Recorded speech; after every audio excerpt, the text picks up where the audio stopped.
tatanggalin ng tatlong kalamansing ito ang lahat ng mga kamalasan ninyong pinagdadaanan sa ngayon.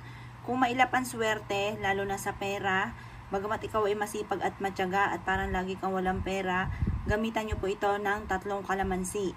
Ang tatlong kalamansi, mga bossing ko, ay humihigop ng mga negative energy, nagdudulot ng kamalasan po sa buhay po natin. Kung ang inyo pong tahanan ngayon ay parang pansin po ninyo ay nagsusunod-sunod ang mga pagsubok, huwag nyo po yung pagtiisan dahil marami tayong pwedeng gawin sa pamamagitan ng tatlong kalamansing ito. Kailangan lamang po ay Tuesday or Friday, pero kung ikaw ay abala sa mga ganyang araw, gawin nyo po ito kahit anong araw, basta umaga ng alas 7 ng umaga. Kayo po mga bossing ko ay magpunta sa may pintuan po ng inyo pong main door.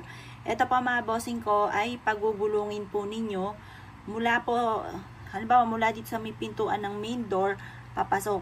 Yan, ganyan lamang po ang inyo pong gagawin. At yan po mga bossing ko ay hihigop ng mga negative energy. Or sa bawat sulok ng inyo pong tahanan, pagulungin nyo po ito, ilalagay nyo po siyang ganyan, pagulungin nyo, tapos pagulungin sa bawat sulok. Ayan nyo siya sa sulok na nakakalat sa inyo pong tahanan. Ang dulot po niyan ay swerte.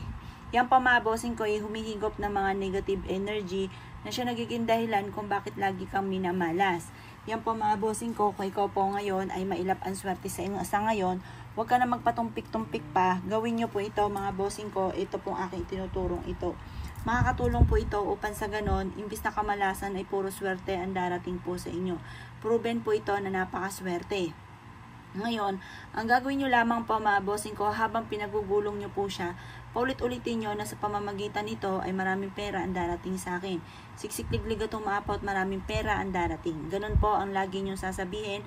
Huwag kang gagamit na sana, direct to the point ang mga pagwi-wish. At pagkatapos po mga bossing ko, ito po sabi nyo, kiniklaim ko na swerte, kailanman na hindi na ako mamumblema tungkol sa usapin ng pera. Mainam po na hayaan nyo po ito ng good for 1 week sa bawat sulok ng inyong tahanan.